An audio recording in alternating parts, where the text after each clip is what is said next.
women can be open to dating men that make less money than them.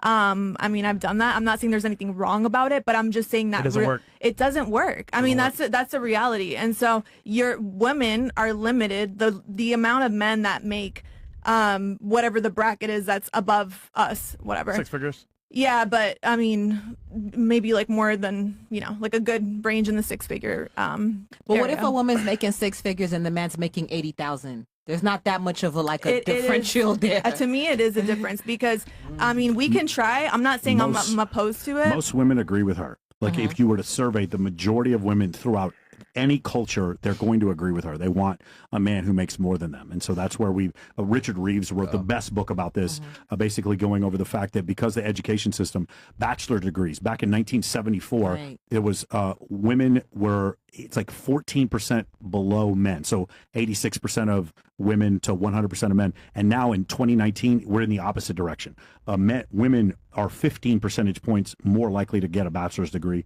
than men are, and own a property. So that's what's happening.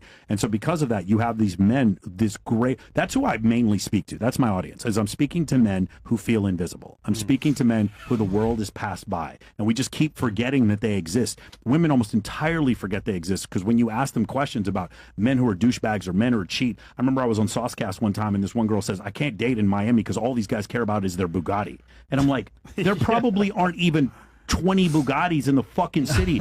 But in her mind, that's all she could see. Yeah. She literally didn't see other men, not as non-viable objects or even unattractive. She just didn't see them at all. Yeah. And so, like, my whole thing is, what are ways for men who are invisible to be seen? Throughout history, we know from looking for X and Y chromosomes that 40% of men and 80% of women have reproduced. Women don't have to put in that much effort to find someone to reproduce with. Men literally had to go to war and kill people for the opportunity to get a chance to reproduce throughout history. 60% of men, that's like more than half of men who have ever lived died a virgin. That's how hard it is for men. Also, I would argue as well, you said 80K to 100K, right? Let's say that. The fact that she knows that she makes more than him, in her head it's like, okay, I'm the boss. Automatically. No, obviously that's not every woman, but for the most part, she knows that she make more than him. It won't matter. But I'm just saying, if you look at the stats though, like if the average man is only making let's say 50,000 a year, where are all these men that are like reproducing? It's a lot of men with no money that have a whole bunch of kids that are still reproducing. Well, but they have something else going for them. Looks probably, but I think personally, if they will, I love that.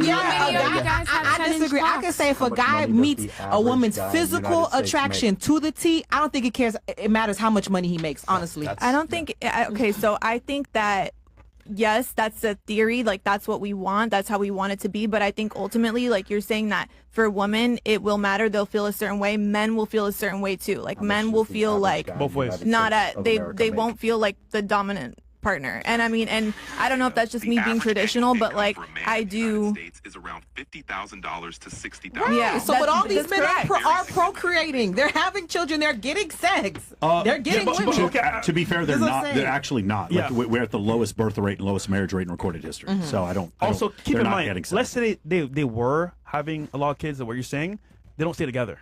It doesn't work out. So that's the problem too. There's a bunch of broken homes because men are not up to again, ladies. Just consider this. If you do an internal survey of men it's men you've had sex with. The thing about those men that's unique is that they're all having sex. Most men aren't having any, or they're having very little. It's something like a quarter, the bottom quarter to the bottom third of men have had 0 sexual partners in the last 2-3 years. Maybe like 1. Maybe they paid a prostitute in Colombia or something. Yeah. But for the most part, it's the bottom third of men. And it's like, I see you sitting there laughing at it, but like that's why $6.6 billion. That's how much money in revenue OnlyFans made 2 years ago. That's more than all 30 NBA salaries. all the salary cap for all 30 NBA teams. These women made $6.6 billion. And by the way, I'm not sitting here trying to trounce them for making money. What I'm asking the question one more time is, how in the fuck did 1,000 men line up to have sex with Bonnie Blue? That's the question you really have to ask yourself. Desperation. Who was the guy number 700 who looked at number 699, who looked at number 701 and said, I'm going to sit here and wait to have sex with this mid-British chick? What is going on with you mentally for you to do that? And These aren't male porn stars. And here's the other crazy part. Those men who had sex with Bonnie Blue, she's probably most likely for 700 or 800 of them the most attractive woman they will ever have sex smash with. in their And lives. She's making their life so great. yeah. She is the highlight of their life. The point is, when we go back to this thing, You're not lying. Can I say one thing about the like what you're just saying? How men feel so lonely and stuff like that. The worse the economy gets, and the worse men feel about themselves, the more girls on OnlyFans actually do better. Yes, because men rather thank you. I spend. mean, but like I can literally measure male loneliness through OnlyFans subscriptions. Let me say that again. I can literally measure male loneliness through OnlyFans subscriptions. Also, that's how you can do just it. after your point, Sartain, imagine the customer base for those girls as well. Most of the guys are married. Yeah, so it's some crazy number about like 61% of married, men bro. on OnlyFans are married. You know what my hot take is on that? What? So apparently I'm not a good wife. I won't be a good potential wife to someone, but if more girls acted like porn stars, would we need porn stars? If more Which